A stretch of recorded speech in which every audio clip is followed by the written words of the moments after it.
우리 로마서 4장입니다. 로마서 4장은 믿음이 무엇인가에 대한 말씀이죠.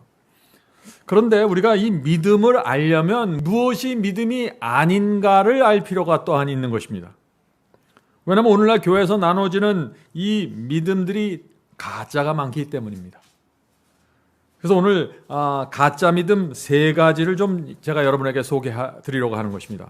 여러분이 이 가짜 믿음 이 세 가지를 아주 조심하고 경계하고 피해야 된다 하는 것입니다. 자, 첫 번째 가짜 믿음. 그것은 하나님의 약속이 없는 믿음은 가짜입니다.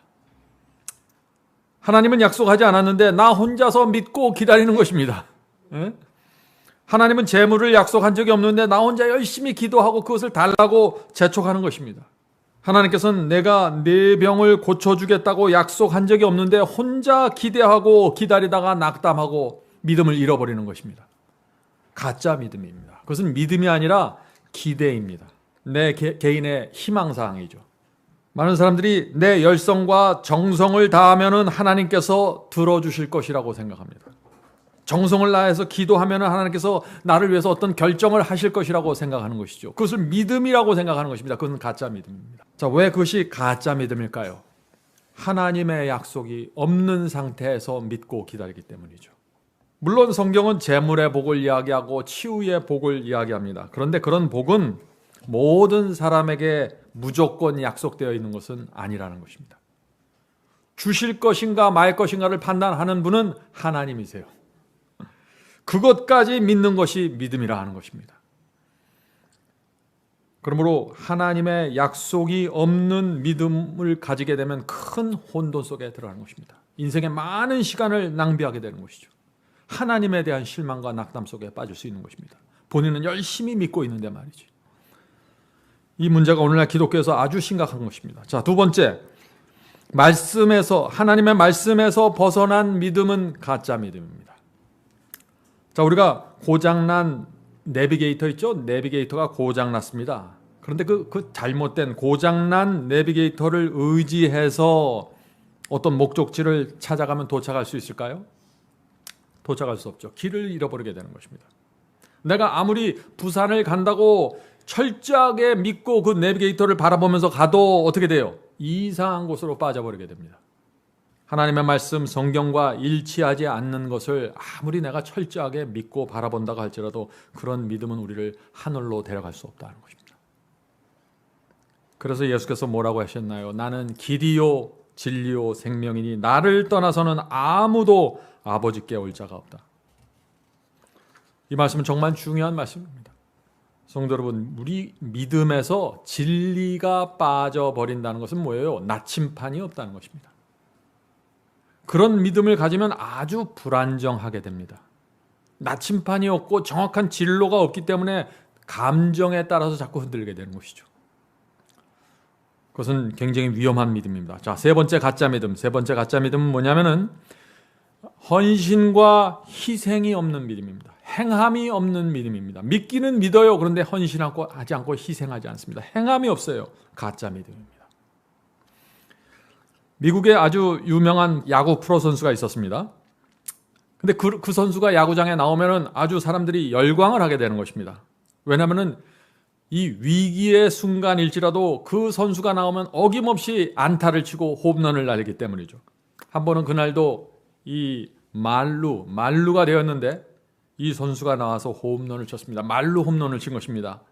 얼마나 사람들이 환호했겠어요. 그날 그 게임이 끝났을 때 이제 어떤 아이가 그 선수에게 막 달려왔습니다. 그리고 이렇게 얘기했습니다. 아저씨, 나도 아저씨처럼 홈런 선수가 되고 싶습니다. 제가 어떻게 해야 됩니까? 라고 질문했습니다. 이 선수가 어떻게 대답했을까요? 아이에게 자신의 손을 보여주면서 이렇게 말했습니다. 나처럼 되는 것은 간단하다.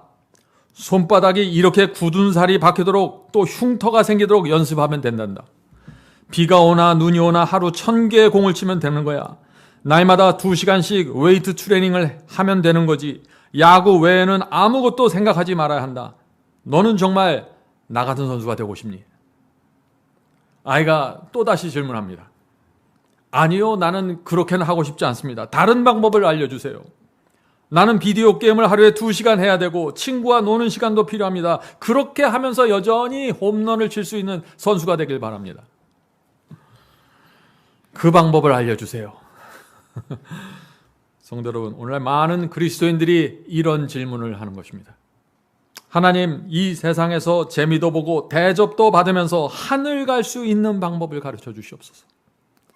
좁은 길 그런 거 말하지 말고 세상에서도 성공하고 영생도 얻을 수 있는 길을 어디 없을까요? 그런 믿음이 바로 가짜 믿음입니다. 헌신과 희생이 없는 믿음, 행함이 없는 믿음, 가짜입니다. 그런 믿음에는 소망이 없는 것입니다. 하늘 갈 수 없다는 것이죠. 이 가짜 믿음이 오늘날 기독교에 너무나 많이 퍼져 있기 때문에 많은 경우에 기독교인들이 갖고 있는 이 열심이 불교인들을 쫓아가지 못합니다. 불교는 공로와 희생을 통해서 구원받는다고 믿죠. 열심히 치성을 드리잖아요. 그래서 허리가 끊어지도록 100배, 3000배 절하면서 희생을 하는 것입니다. 몸을 팔더라도 공양비 300석을 바치려고 하는 것이에요. 그것이 불교입니다. 그런데 기독교에는 희생하지 않습니다. 왜 그럴까요? 믿기만 하면 구원받는다고 생각하잖아요. 거저 주시는 은혜로 선물로 구원을 받는다고 생각하지 않습니까? 그래서 헌신할 필요가 없게 되는 것이죠. 바로 그런 믿음이 가짜라는 것입니다.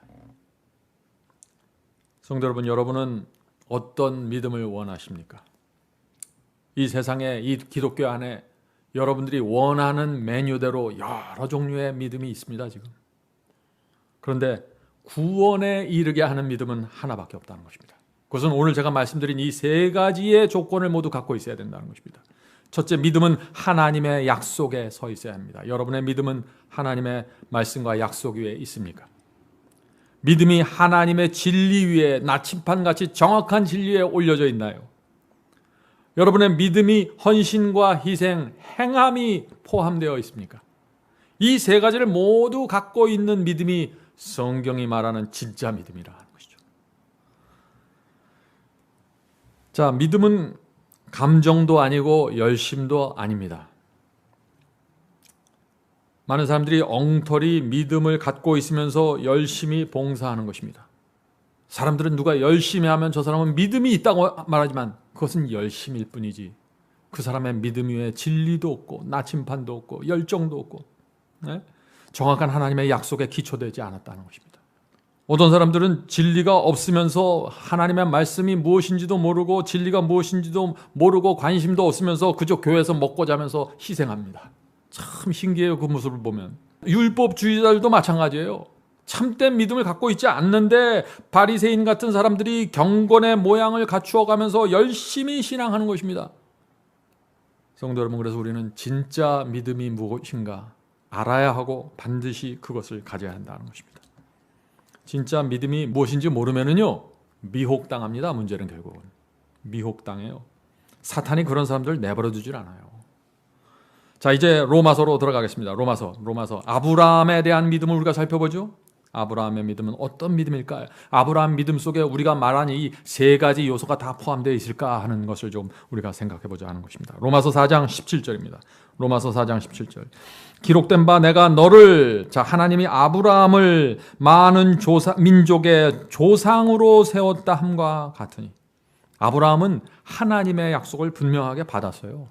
분명한 약속을 갖고 있었습니다. 그 약속 위에 아브라함의 믿음이 세워졌다 하는 것입니다. 아브라함의 믿음은 진짜라는 것입니다. 그래서 계속해서 읽어보죠. 그의 믿음 바 하나님은 죽은 자를 살리시며 없는 것을 있는 것 같이 부르시는 이시니라. 아브라함이 믿었던 하나님이 어떤 하나님입니까? 오늘날 많은 사람들 마음속에 있는 하나님이 제각기 다 달라요. 근데 아브라함의 마음속에 있었던 그 하나님은 어떤 하나님이었는가? 여기 지금 말씀하시죠. 죽은 자를 살리실 수 있는 하나님, 없는 것도 있게 만드실 수 있는 하나님. 아브라함이 믿었던 하나님은 이런 하나님이었어요. 그러므로 아브라함의 후손들은 다 아브라함처럼 이런 하나님을 믿고 따라가야 된다는 것입니다. 이것이 진짜 믿음입니다. 창조의 능력을 아브라함은 믿은 것이죠. 이런 창조의 능력, 죽은 자를 살리고 없는 것을 있게 만드는 이런 하나님의 능력을 믿어야 우리 그리스도인들에게 염려와 불안이 사라지게 되는 것입니다. 이런 것들에서 해방될 수 있는 것입니다. 나는 부족하고 나는 능력이 없고 나는 아무것도 아니지만 내가 믿는 하나님은 없는 것도 있게 하시고 심지어 죽은 것도 살릴 수 있는 하나님이 내가 무슨 염려하겠냐, 이렇게 살아가는 것이죠. 그래서 아무리 세상이 어렵고 힘들어도 그리스도인의 심령 안에 평안이 있게 된다 하는 것입니다. 아브라함의 믿음입니다. 이것이. 하나님께서 이런 믿음을 가진 사람에게 의롭다고 선언해 주신다는 것입니다. 여러분들이 하나님께서 어떤 믿음을 의롭다고 하나님께서 선포하는지 이것을 잘 보셔야 돼요. 하나님의 능력을 믿는 믿음, 그 능력을 믿는 믿음이 도대체 어떤 믿음일까? 많은 사람들이 하나님의 능력을 믿습니다. 그런데 잘못 믿습니다. 한번 예를 들어 볼까요? 한 번은 두 선교사가 아프리카 깊은 오지로 선교 여행을 떠나기로 했습니다. 그런데 갑자기 이 한 선교사, 두 선교사 중에 한 선교사가 몸이 아파서 병원에 가서 치료를 받아야 하는 상황이 생겼습니다. 그러자 이 다른 선교사가 이렇게 말했습니다. 친구여, 하나님께서는 죽은 자도 살리는 하나님이신데 하나님의 능력을 믿고 선교여행을 우리 떠납시다. 하나님께서는 분명히 당신의 병을 치료해 주실 것입니다. 두 사람이 그래서 하나님 앞에 나가 간절히 기도한 후에 배를 타고 아프리카로 떠났습니다. 선교지에 도착해서 몇 달이 지나가면서 이 친구의 건강이 갑자기 악화되면서 결국 죽게 되었습니다. 혼자 남게 된 이 선교사의 마음이 어땠을까요? 얼마나 미안했을까요? 자신이 강권해서 여기까지 데려왔는데 병을 이기지 못해서 죽은 것이에요. 얼마나 믿음이 혼돈됐을까요? 그 선교사는 그 장례식 날 통곡하면서 하나님께 이렇게 기도했습니다. 하나님, 왜 이 사람을 살려주지 않으셨습니까? 우리는 믿음으로 이 아프리카 오지까지 와서 선교했는데 왜 병을 고쳐주지 않으셨습니까? 100세가 된 아브라함에게 아들을 주셨던 그 기적의 하나님이 왜 우리에게는 기적을 주지 않습니까? 여러분들은 이 사람의 마음을 이해하시겠죠? 그렇게 열렬하게 기도하고 진발 눈물을 흘리면서 하나님께 매달리는데 갑자기 이 선교사의 마음에 어떤 하나님의 음성 같은 것이 들렸다고 합니다. 그것은 이런 음성입니다. 나는 너에게 약속한 적이 없어. 나는 그 선교사의 병을 고쳐준다고 약속하지 않았어. 너희가 그렇게 믿었던 거지. 이 선교사는 큰 충격을 받았습니다. 지금까지 그는 하나님은 사랑이기 때문에 당신의 자녀가 아프면 반드시 고쳐줄 거라고 믿었는데, 더군다나 선교사는 반드시 책임져 주신다고 믿었는데 문제가 생긴 것입니다. 성도 여러분, 무엇이 문제입니까? 이 선교사는 능력을 믿었습니다. 그런데 하나님께 자유를 드리지 않았습니다. 병을 고쳐주지 않을 자유를 드리지 않은 것입니다. 하나님께 우리는 자유를 드려야 합니다. 고쳐줄 수 있는 자유, 고쳐주지 않을 수 있는 자유. 선택은 하나님께서 하시도록 내드려야 된다는 것입니다. 많은 사람들이 믿는다고 하면서 운전석에 자기가 앉아 있는 것입니다. 내가 원하는 대로 끌고 가면서 자동차를 몰고 가면서 하나님, 당신이 이것을 지켜주셔야 합니다. 내가 가는 대로 따라오세요. 이것은 믿음이 아니죠. 하나님께는 우리에게 성공을 주실 자유도 있고 망하게 하실 수 있는 자유도 있다는 것입니다. 그 하나님의 모든 자유는 우리의 구원과 영생을 위해서 사용된다는 것입니다. 여러분을 가장 사랑하는 하나님께서 우리를 위해서 판단하고 결정하고 선택하실 때 우리는 하나님께 완전한 자유를 드리면서 믿음으로 그분을 따라가야 된다는 것입니다. 이것이 그리스도인의 마음속에 늘 하늘의 평강이 있을 수 있는 이유다 하는 것이죠. 왜 하나님께 자유를 드려야 할까요? 하나님께 자유가 있어야만 병을 통해서 그 사람의 인생을 바꾸기로 결정하실 수 있고, 아니면 그대로 죽게 하셔서 그 사람의 구원과 영생을 영원히 인칠 수도 있는 것입니다. 어떤 사람은 일찍 죽음으로써 구원받을 수 있고, 어떤 사람은 더 오래 살면서 영생을 잃어버릴 수도 있기 때문에 하나님께 맡겨야 되는 것이죠. 그러므로 우리는 하나님의 능력을 믿되 그분의 선택과 결정까지 믿어야 하는 것입니다. 자, 로마서 4장으로 들어가죠. 로마서 4장 18절입니다. 로마서 4장 18절. 아브라함이 바랄 수 없는 중에 바라고 믿었으니. 자, 아브라함이 나이 많은 노인이죠. 이 노인이 아기를 갖게 된다는 하나님의 약속이 주어진 것입니다. 이것은 과학적으로 볼 때 말이 안 되고 불가능한 것이죠. 그런데 아브라함은 이 하나님의 불가능하게 들리는 이 하나님을 약속을 바라보고 믿었다 하는 것입니다. 이것을 성경은 믿음이라 하는 것입니다. 아브라함은 하나님께서 말씀하셨는데 내가 어떻게 감히 거기다 토를 달 수 있어? 나는 믿겠습니다. 이것이 아브라함의 믿음이라는 것입니다. 그래서 아브라함의 믿음이라는 것은 우리가 생각하는 한계, 우리 인간의 상식 속에서 갇혀 있는 믿음이 아니에요. 이건 그냥 단순히 하나님께서 말씀하셨으니까 내 상식과 내가 이해하는 과학과 지식을 상관없이 받아들인다 하는 것입니다. 그러므로 이 믿음이라는 것은 내가 가능하다고 생각되고 동의하는 것만 골라서 믿는 것이 아닙니다. 아브라함의 믿음은 그런 믿음이 아니었어요. 하나님께서 그런 믿음을 보시고 의롭다고 선언하시는 것입니다. 그건 전적인 믿음이죠. 18절 계속해서 읽겠습니다. 아브라함이 바랄 수 없는 중에 바라고 믿었으니 이는 내 후손이 이 같으리라 하신 말씀대로 많은 민족의 조상이 되게 하려 하심을 인하니라. 자, 이 말씀 18절의 이 말씀을 보면은 아브라함의 후손이 많은 민족이 될 것처럼 보입니다.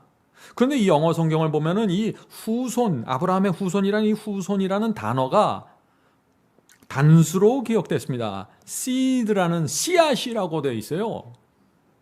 왜 후손이라는 단어가 단수로 기억되었을까요? 많은 민족이라고 한국말에는 번역되어 있는데 왜냐하면 하나님께서 아브라함의 후손으로 단수인 메시아 그리스도를 약속하신 것입니다. 다시 말해서 아브라함의 후손으로 그리스도께서 태어나시고 그리스도를 통해서 수많은 믿음의 후손들이 나타나기 때문에 그렇게 말씀하셨다는 것이죠.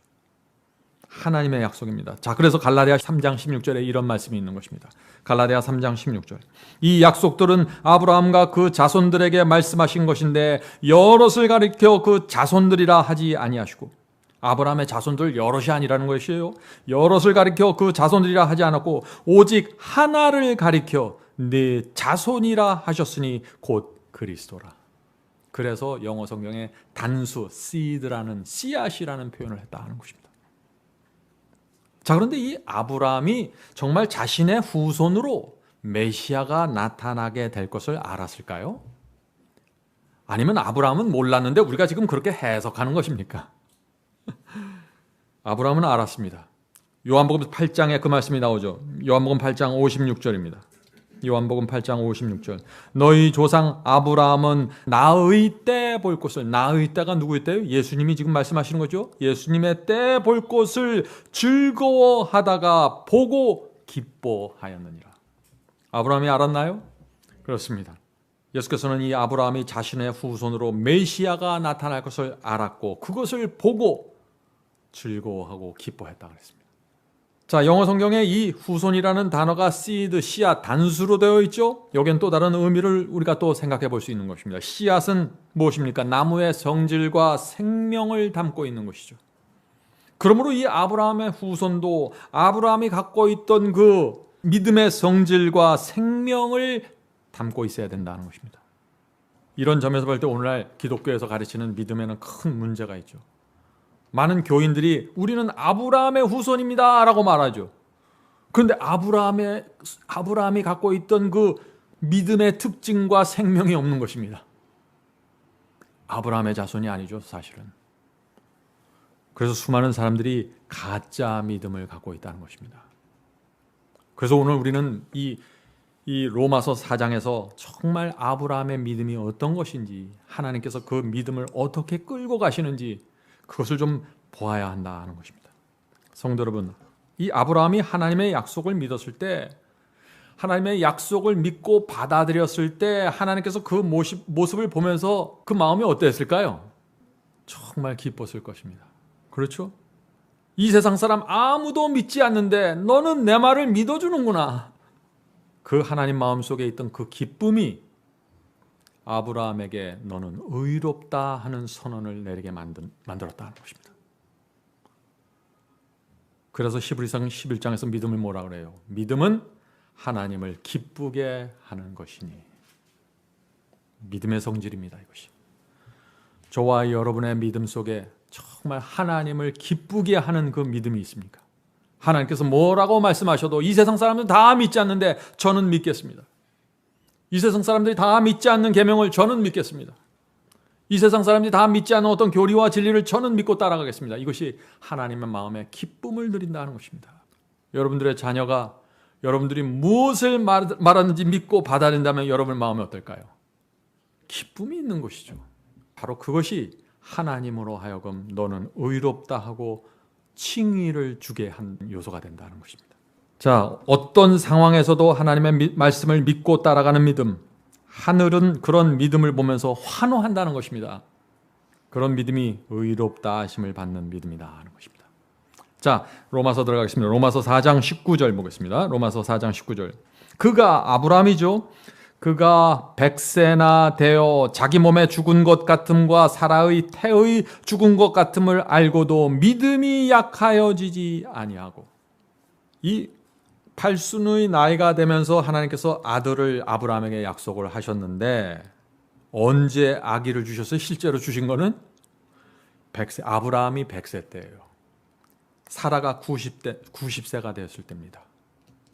20년이 지난 후에 그 하나님께서 약속하신 아들을 받게 되는 것입니다.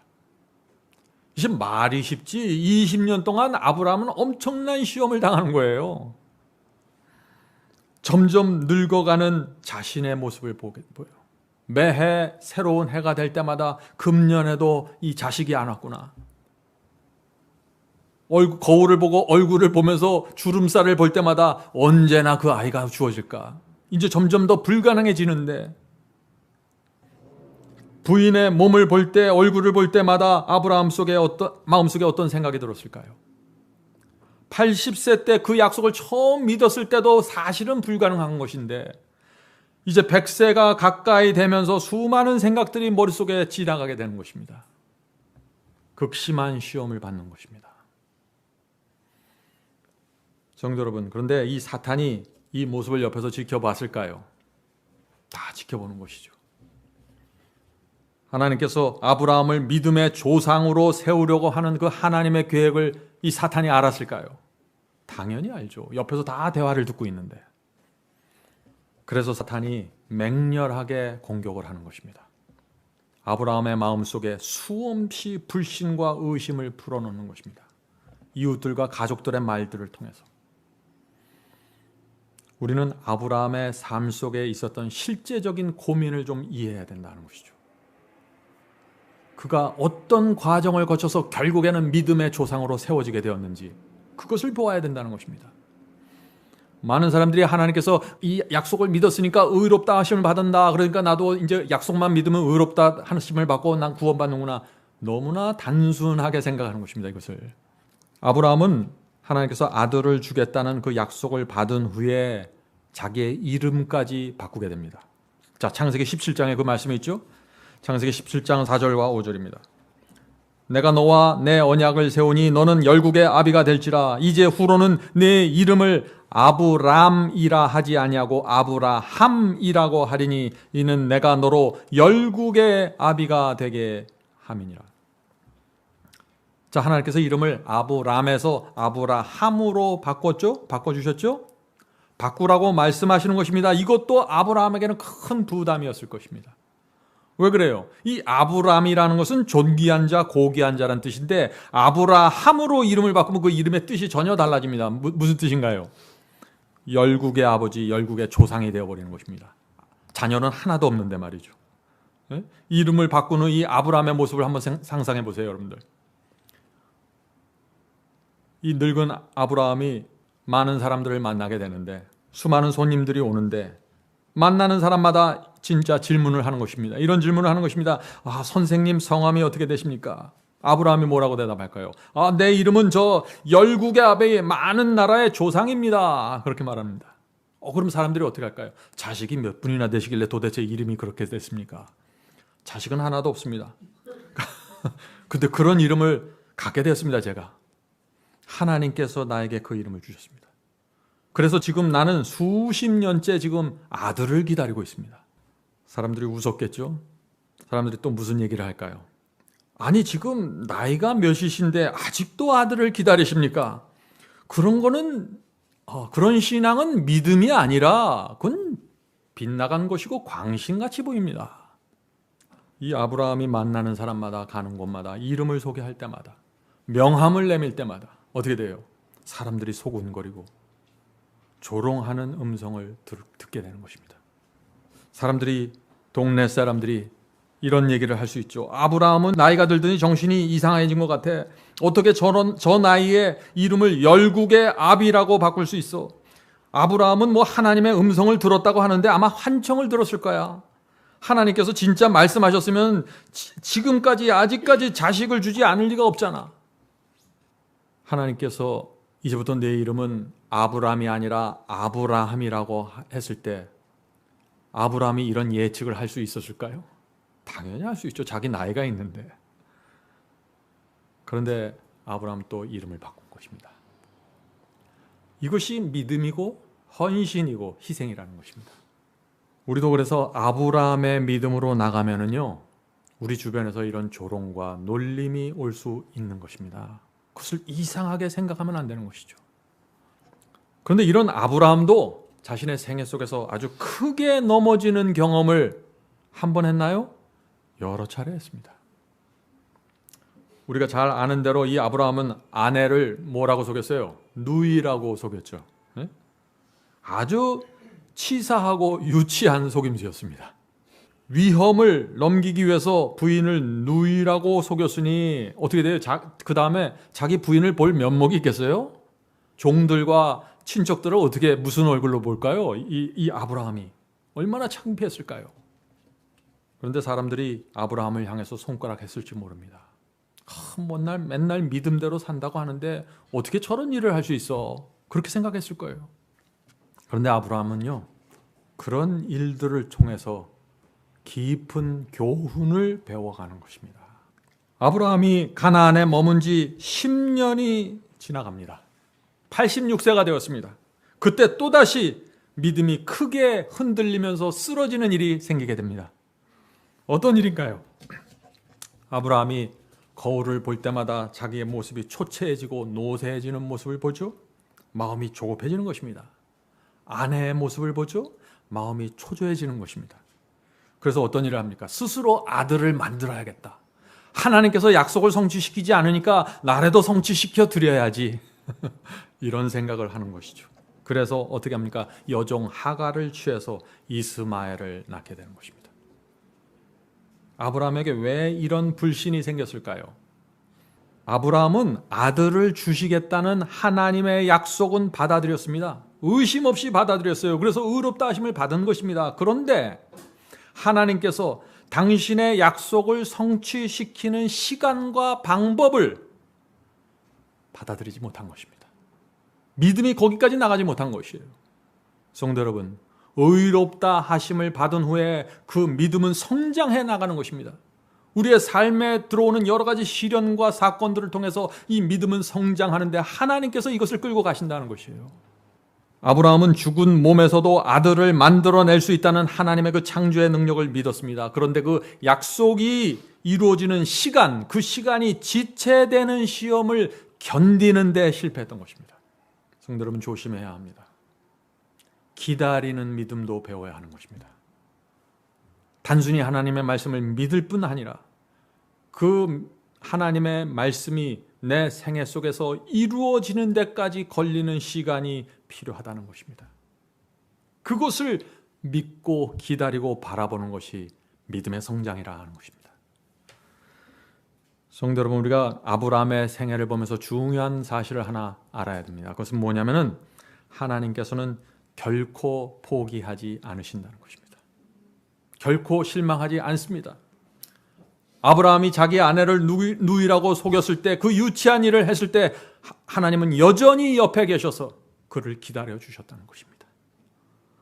네가 지금 유치하지만 너는 성장할 거야. 내가 기다려 줄게.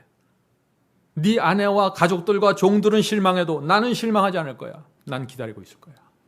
그의 인생을 끌어가시는 하나님의 신실함이 없었다면 이 아브라함의 믿음은 성장할 수 없었을 것입니다. 아브라함은 넘어지고 쓰러졌습니다. 그런데 그런 경험을 통해서 하나님의 말씀을 믿고 따라간다는 것이 실제적으로 무엇인지 점점 더 깊이 깨닫게 되는 것입니다. 여기에 알곡과 가라지의 차이가 있습니다, 성도 여러분. 많은 사람들이 다 쓰러지고 넘어지는 것 같죠. 알곡도 쓰러지고 가라지도 넘어집니다. 다 똑같아 보입니다. 그런데 그 경험들을 통해서, 쓰러짐을 통해서 얻는 교훈이 달라지는 것입니다. 내적인 경험이 말이죠. 사람들은 그 차이를 보지 못하지만 하나님은 그 차이를 정확하게 보시는 것입니다. 아브라함은 넘어질 때마다 하나님께 더 가까이 갔고 하나님 앞에 납작 엎드리게 되었습니다. 하나님, 결국 저는 아무것도 아니네요. 믿는다고 했지만 저는 아무것도 아닙니다. 그 초라한 아브라함의 믿음을 하나님께서 참으시고 인내하셨던 것입니다. 그런 하나님의 기다림이 없었다면요, 아브라함은 믿음이 무엇인지 배울 수 없었던 것입니다. 그래서 하나님의 은혜로 우리가 구원을 받는 것입니다. 우리에게 희망이 있는데 하나님께서는 우리를 위해서도 기다려 주신다는 것입니다. 우리가 성장하기를 기다려 주시는 것이죠. 그러므로 우리가 실망하지 말고 끝까지 주님을 바라보면서 걸어가면 되는 것입니다. 자, 아브라함이 이 이스마엘을 낳은 후에 다시 13년이 흘러갑니다. 아브라함의 나이가 99세가 되는 것입니다. 이때까지 긴 시간이 지나는데 하나님께서 아브라함에게 침묵하십니다. 한 번도 나타나지도 않고 말을 걸지도 않습니다. 이 하나님의 침묵은 사람에게는 고통의 시간입니다. 아브라함은 13년을 기다리면서 다시 믿음이 또다시 흔들리게 되는 것입니다. 아브라함이 99세가 되었을 때 하나님께서 나타나셔서 아들을 주겠다는 약속을 다시 하십니다. 그때 아브라함이 흔들립니다. 또 창세기 17장 16절부터 18절입니다. 창세기 17장 16절부터 18절. 내가 하나님이죠. 그에게 복을 주어 그로 네게 아들을 낳아주게 하며 내가 그에게 복을 주어 그로 열국의 어미가 되게 하리니 민족의 열왕이 그에게 나타나리라. 아브라함이 엎드리어 웃으며, 지금 하나님께서 지금 99세가 돼서 13년 만에 나타나서 다시 아들을 주겠다, 내가 열왕의 어미가 되겠다라고 지금 약속하시는데 아브라함이 어떻게 지금 여기 엎드려서 웃어요. 이 웃음의 의미가 무엇일까요? 기뻐서 감사해서 웃는 걸까요? 이 문맥으로 보면 그런 것 같지 않아요. 이건 의심의 웃음입니다. 이제 하나님은 이제 그만하셔도 되는데 그런 웃음이죠. 엎드려 웃으며 심중에 이르며 100세 된 사람이 어찌 자식을 낳을까? 사라는 90세니 어찌 생산하리요 하고 아브라함이 이에 하나님께 고하되 이스마엘이나 하나님 앞에 살기를 원하나이다.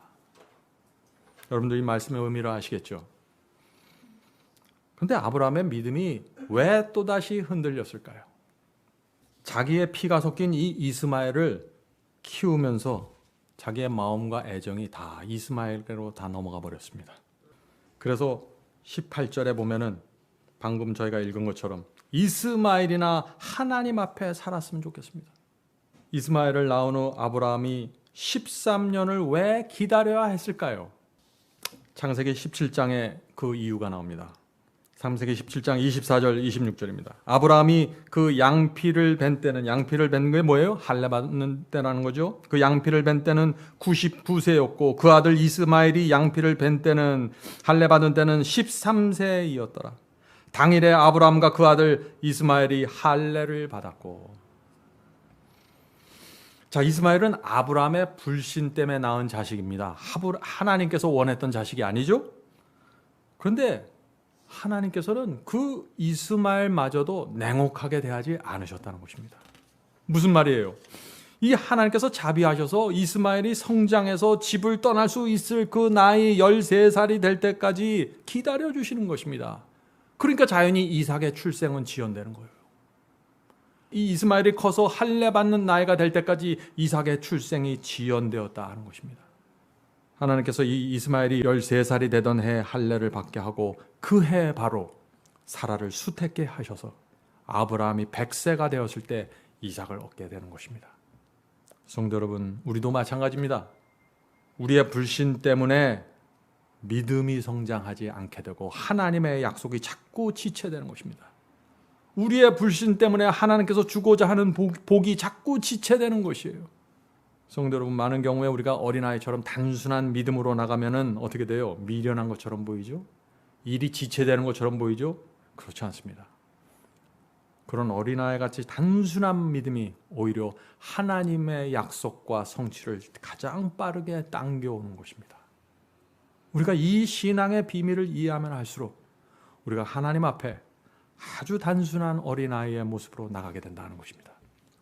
자, 사라가 아기를 수태했을 때 아브라함이 얼마나 놀랐을까요? 얼마 전에 하나님께서 말씀하시는데 우주의 왕이 하늘과 별들을 만드신 하나님께서 말씀하실 때 자기가 그 앞에서 웃었는데 이 웃음이 코웃음이죠? 코웃음을 웃었는데 아내가 수태한 것이에요. 90세 아내가. 하나님의 약속을 그동안 믿지 못해서 이스마엘까지 얻고 집안에 그 후처가 들어와서 여러 가지 고난이 생기고 이리저리 흔들렸던 자신의 모습을 되돌아보면서 얼마나 부끄러웠을까요? 아브라함이 긴 세월 동안 이 하나님의 약속을 기다리면서 어떤 때는 유치하고 어떤 때는 아주 얄팍한 잔머리를 썼던 것입니다. 그런데 그의 믿음은 이런 시련과 실패를 통해서 계속해서 성장해 간 것이다 하는 것입니다. 많은 사람들이 아브라함의 실패와 그 넘어짐을 지적하면서 믿음의 조상 아브라함도 저런 일을 했는데 나도 이렇게 살아도 되지 않습니까? 나도 여전히 하나님의 의롭다 하심을 받을 수 있는 것이 아닙니까? 이렇게 말하는데 착각이죠. 아브라함 속에 있었던 내적인 성장을 보지 않는 것입니다. 성도 여러분, 하나님께서 어떤 사람을 의롭다고 선언하시면 그 사람을 성장시켜 가십니다. 여러 가지 경험을 주시면서 말이죠. 하나님께서 우리도 그렇게 성장시켜 가는 것입니다. 그러므로 여러분들 믿음으로 나갈 때, 믿음을 붙잡고 전진할 때 쓰러져도 실망하지 마세요. 하나님께서는 그 쓰러지는 장면만 보는 게 아니라 쓰러짐을 통해서 우리가 우리 자신을 더 알게 되고 하나님께 더 가까이 가야 한다는 사실을 깨달으면 그것이 하나님으로선 의미라는 것입니다. 그런데 씨앗을 심었는데 나오지 않으면 무슨 뜻이죠? 새싹이 나왔는데 성장하지 않으면 무슨 뜻입니까? 그건 죽었다는 것이죠. 그죠? 그러므로 그리스도인은 믿음을 가지고 그 믿음으로 의롭다 하심을 받으면은 쓰러지고 넘어지더라도 계속해서 성장하는 과정이 있다는 것입니다. 그것을 믿고 받아들여야 하는 것입니다. 그래야 여러분들 실망하지 않아요. 그래서 야고보서 2장 14절과 17절에 이런 말씀이 있는 것입니다. 야고보서 2장 14절 17절입니다. 내 형제들아, 만일 사람이 믿음이 있노라 하고 행함이 없으면 무슨 이익이 있으리요? 그 믿음이 능히 누구를 구원하겠느냐? 이와 같이 행함이 없는 믿음은 그 자체가 죽은 것이라. 행함이 없는 믿음이라는 것은 뭐냐면 성장하지 않는 믿음이라는 뜻입니다. 믿는다고 하는데 행함이 없다는 것, 가짜 믿음이죠. 그런 가짜 믿음은 자라지 않고 성장하지 않는다는 것입니다. 자, 그러므로 신앙에서 중요한 것이 뭡니까? 우리 기독교 신앙에서, 우리 그리스도인 신앙에서 중요한 것이 뭐예요? 포기하지 않는 것입니다. 주의 약속과 말씀을 믿음으로 굳게 붙잡고 내 인생 전체를 살아가는 것입니다. 내 인생 과정 속에서 넘어지고 쓰러지는 일이 있더라도 포기하지 말고 실망하지 않고 그 말씀이 진리라는 사실만 확인이 된다면 그 말씀을 붙잡고 걸어가는 것입니다. 그것이 믿음입니다. 그것이 아브라함의 생애 속에서 우리가 발견해야 될 교훈이라는 것입니다. 아브라함이 자기 아내를 누이라고 속인 다음에 너무나 자기 자신을 볼 때 창피해갖고 부끄러워서 난 이렇게 믿으려면 안 믿을래 하고 신앙을 포기했다면 어떻게 될까요? 끝나는 것입니다. 하나님께서 원하시는 믿음은 그게 아니에요. 많은 사람들이 그런 것을 갖고 정직하다고 착각하는데 그건 정직하게 아니에요. 그건 교만이에요, 교만. 포기하지 않고 주의 약속과 말씀을 굳게 붙잡고 순종하고 따라가는 것, 그것이 참된 믿음이고, 그런 믿음은 반드시 성장합니다. 그것은 하나님의 약속이에요. 성령께서 그런 사람에게 계속해서 역사하시는 것입니다. 아브라함의 생애 속에 여러 가지 잘못과 쓰러짐과 죄가 있었죠. 불신이 있었습니다. 그런데 그의 믿음이 성장했습니다. 어디까지 성장해요? 그래서 결국 어디까지 성장해요? 외아들의 가슴을 향해서 칼을 내리꽂는 그 지점까지 성장한 거예요. 이게 하나님의 기적이에요. 아내를 누이라고 속였던 사람이에요. 하나님의 약속을 자기 마음대로 성취시키려고 어떻게 해요? 이스마엘까지 억지로 만들어냈어요. 그랬던 사람의 믿음이 하나님께서 25년 만에 주신 그 아들을 또 20년 동안 키워갖고 그 외아들 이삭에 대한 사랑과 애정이 무르익을 대로 익었을 때 그 아들을 죽이라는 말씀을 또 하시는 것입니다. 그때 아브라함이 칼을 그의 가슴에 내리꽂는 그 믿음까지 하나님께서 성장시켜 나간다는 것입니다. 성도 여러분, 그러므로 이 아브라함의 실수와 유치함만 보면 안 되는 것이죠. 시련을 통해서 하나님께서 그를 어떻게 끌고 가시는지를 보는 것입니다. 우리가 분명히 잊지 말아야 할 것이 있는데, 그것은 하나님께서 의롭다고 선언을 하시면 거기서 끝나지 않는다는 것입니다. 여러분들이 예수를 믿고 믿음으로 의롭다 하심을 받았습니까? 거기서 끝나는 것이 아닙니다. 그래서 성경은 성화를 말하고 장성한 분량에 대해서 말하고 있는 것입니다. 사람들이 이것을 이해를 못해요. 칭의에서 구원받고 믿음으로 구원받는데 그런 것이 무슨 소용이 있습니까? 자꾸 이런 얘기만 하는 것이에요. 그것이 아니에요. 믿음으로 아브라함이 순종해서 고향 땅을 떠났습니다. 친척들이 모여 사는 고향을 떠났죠.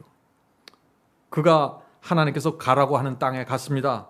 그런데 거기서 나그네처럼 오랜 시간 동안 또 방황하게 되는 것입니다. 하나님께서 약속하신 아들의 출생을 오랜 세월 동안 또 기다립니다. 하나님의 명령을 따라 그는 사랑하는 그 13년 동안 길렀던 이스마엘까지 결국은 내보내게 되는 것입니다.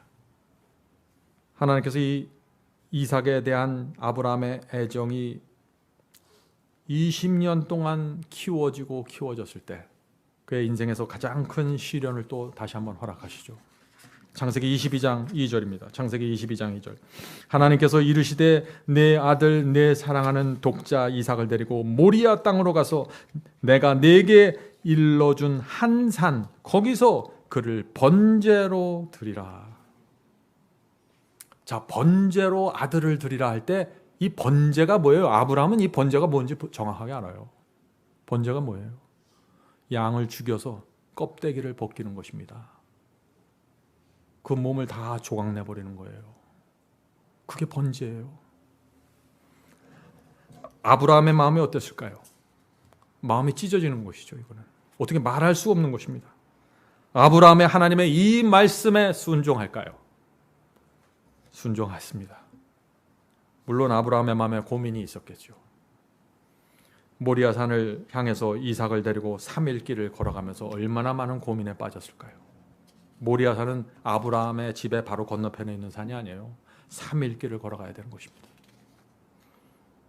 그 3일 길을 걸으면서 무엇을 생각했을까요? 자기의 생애 동안 있었던 수많은 실패와 유치함을 생각했겠죠.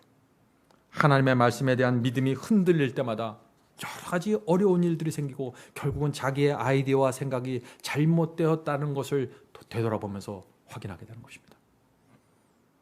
결국엔 하나님을 어린아이처럼 믿고 따라가는 것이 지혜이고 수치를 피하는 유일한 길이라는 사실을 이 아브라함이 마음에 새기는 것입니다. 도무지 이해되진 않고 동의할 수도 없지만은 나는 이 아들 이삭을 바치는 것이 가장 지혜로운 결정이고 하나님의 마음을 기쁘게 하는 결정일 수밖에 없다는 결론에 도달하게 되는 것입니다. 성도 여러분, 잘 생각하셔야 돼요.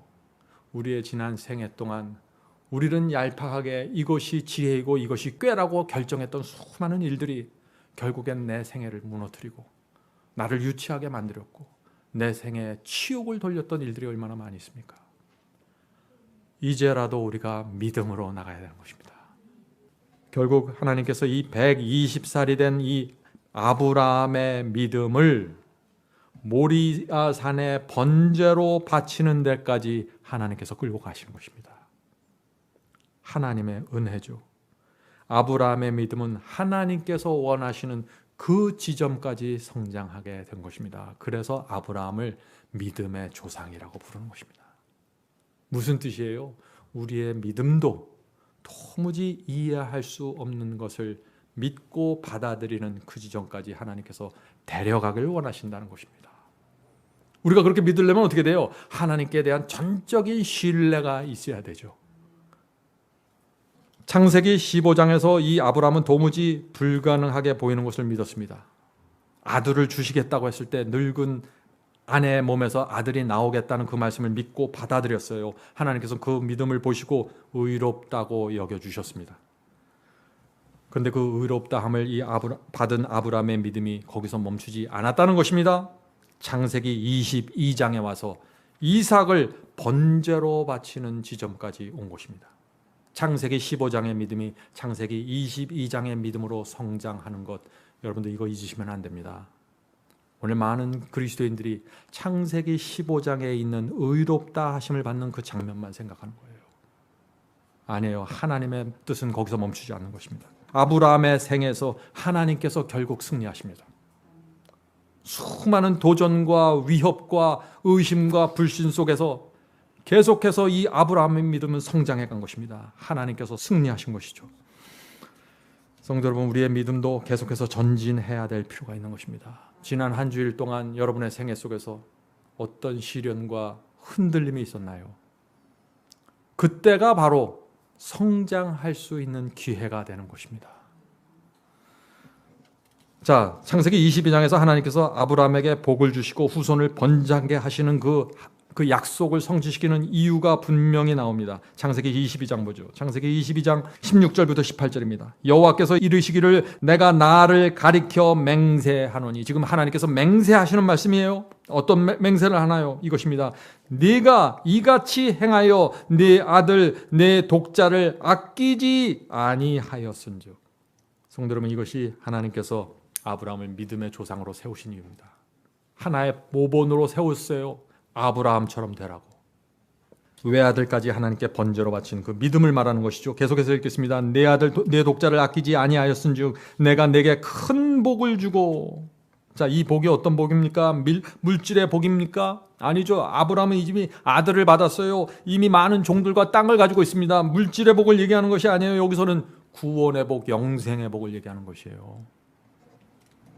아브라함의 믿음을 가진 사람들에게 구원과 영생의 복이 주어진다. 하나님께서 맹세하신다 이거예요. 아브라함과 같은 믿음과 성장을 가지면 반드시 구원과 영생의 복을 주겠다. 계속해서 읽어보죠. 내 씨로 크게 성하여 하늘의 별과 같고 바닷가의 모래와 같게 하리라. 내 씨가 그 대적의 문을 얻으리라. 또 내 씨로 말미암아 천하 만민이 복을 얻으리니 이는 내가 나의 말을 준행 순종하였음이라 하셨다 하니라. 성도 여러분, 하나님께서 우리에게 내 자식을 죽이라는 명령을 하지 않으실 수 있습니다. 그러나 다른 의미의 말씀을 주시죠. 다른 의미의 말씀을 주시면서 내 가정과 내 직장과 내 사업장에서 내 삶 속에서 하나님께서 다른 말씀에 주시면서 우리의 믿음을 성장시켜 간다는 것입니다. 그러므로 그런 시험과 시련이 올 때 도무지 이해할 수 없는 그런 말씀에 대한 순종을 요구할 때 그때야말로 우리가 성장할 수 있는 하나님의 섭리가 이루어지는 때라는 것이죠. 자, 로마서 4장 돌아가겠습니다. 바울은 아브라함의 믿음에 대해서 이렇게 설명합니다. 로마서 4장 20절부터 22절 읽겠습니다. 믿음이 없어 하나님의 약속을 의심치 않고 믿음에 견고하여져서, 지금 아브라함의 믿음에 대해서 설명하는 것이에요. 견고해져서 하나님께 영광을 돌리며 약속하신 그것을 또한 능히 이루실 것을 확신하였으니. 믿음은 단순히 믿고 기대하는 것이 아니에요. 확신하는 것입니다. 반드시 이루어질 것을 믿고 기다리는 것입니다. 확신입니다. 계속해서 읽겠습니다. 그러므로 이것을 저에게 의로 여기셨느니라. 지금 로마서 4장에서 하나님께서 아브라함을 의롭다 하고 선언하시는 그 장면을 말씀하시면서 지금 계속해서 여러 장면을 말하면서 의로 여기셨느니라는 표현이 나오는 것입니다. 그래서 믿음에서 믿음으로, 의에서 의로, 영광에서 영광으로 올라가는 것입니다. 우리의 삶을 통해서 말이죠.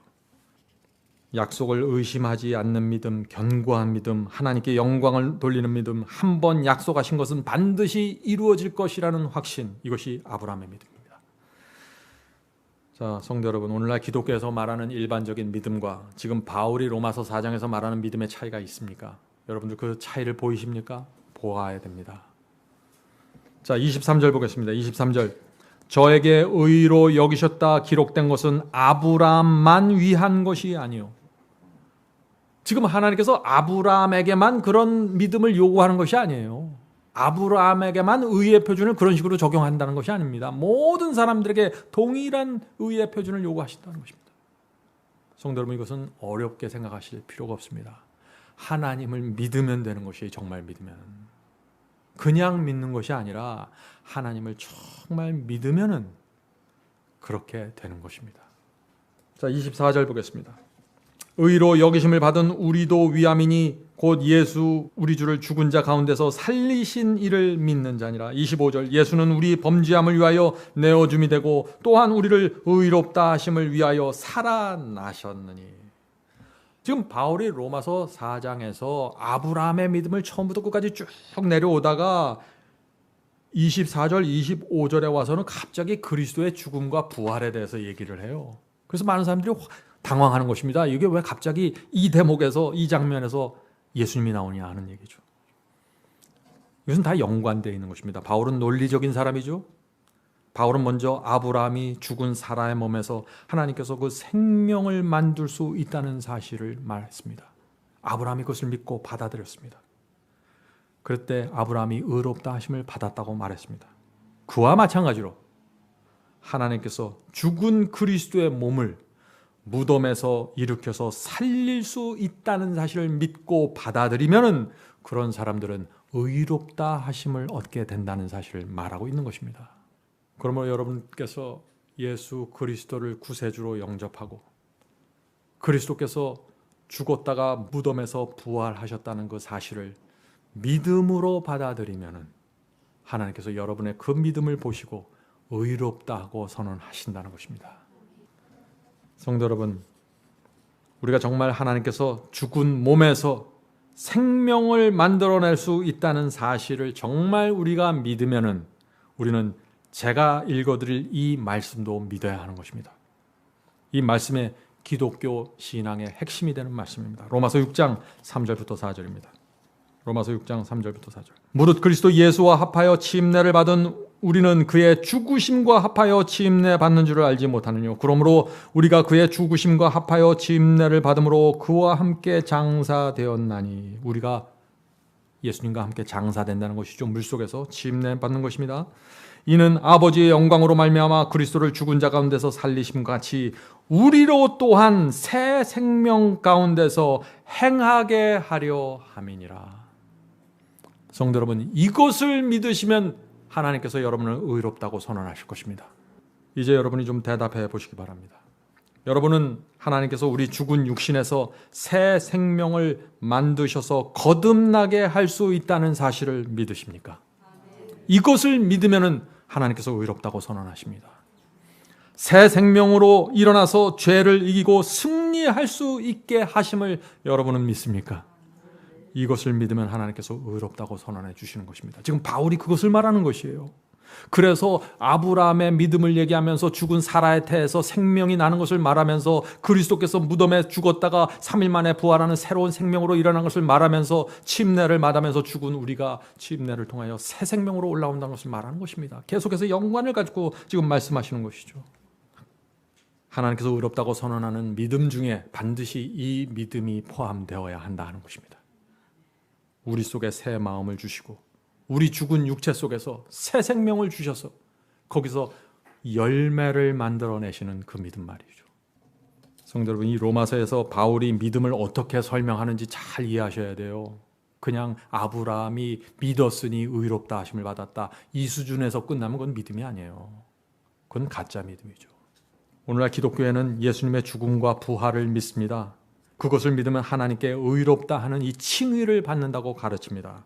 그런데 우리 죽은 육신에서 새 생명이 생긴다는 이 위대한 진리를 믿지 않는 것입니다. 새 생명을 통해서 성화로 나간다는 진리를 믿지 않는 것입니다. 그래서 이 진리를 믿지 않기 때문에 많은 사람들이 죄를 이길 수 없다고 말하는 것이죠. 하나님의 말씀과 계명에 순종할 수 없습니다. 이 타락한 본성에서, 이 죽은 육체 속에서 어떻게 우리가 하나님의 말씀에 순종할 수 있습니까? 이런 얘기를 하고 있는 것이에요. 무슨 얘기예요? 아브라함의 믿음이 없다는 것이에요. 죽은 사라의 몸에서 생명을 만들어낼 수 있다는 그 믿음이 없는 것입니다. 그게 바로.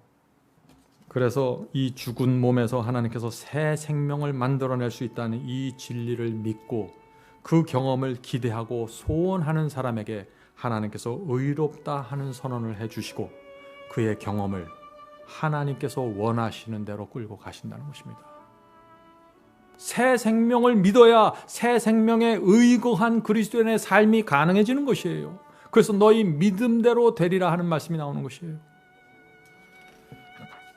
성도 여러분, 오늘 말씀드린 이것이 바로 믿음으로 의롭게 되는 칭의이고 성화입니다. 성령께서 우리 모두에게 살아있는 믿음을 주시고 인도해 주시고 성장시켜 주실 것을 간절히 바랍니다. 하늘에 계신 저희들의 아버지, 저희는 죽은 몸입니다. 그것을 저희가 알고 저희 주변 사람들이 다 압니다. 그러나 저희는 하나님께서 죽음에서 생명을 주실 수 있다는 사실을 믿습니다. 저희의 이 죽어있는 육체 속에 하나님께서 하늘의 생명을 불어넣어 주셔서 소망을 갖고 살아갈 수 있도록 도와주시옵소서. 이 세상에 대한 미련이 저에게 없습니다. 이 세상에 전혀 소망이 없다는 사실을 저희가 너무나 잘 압니다. 그래서 이제부터 주님을 바라보면서 믿음으로 살기 원하오니 도와주시옵소서. 하늘에 계신 아버지, 저희의 생애에서 여기까지 기다려주셔서 감사합니다. 하나님의 기다림 속에서 저희가 성장하지 못해서 죄송합니다. 그러나 이제부터 아브라함의 믿음을 바라보면서 성장하게 되길 바랍니다. 저희의 소원을 아시는 주께서 저희를 불쌍히 여겨주시고 성령을 통해서 날마다 역사해 주셔서 저희를 이끌어 주시옵소서. 성령께서 이끄실 때 따라갈 수 있도록 도와주시옵소서. 저희는 부족하고 연약하지만 어린아이와 같은 마음으로 주 앞에 날마다 나가기 원합니다. 주여, 저희의 경건치 않음을 탓하지 마시고 저희의 심령을 보시고 저희의 마음 중심에 있는 고민과 고뇌를 보셔서 저희를 받아주시옵소서. 저희의 믿음을 성장시켜 주시옵소서. 예수님의 이름으로 간절히 기도드립니다.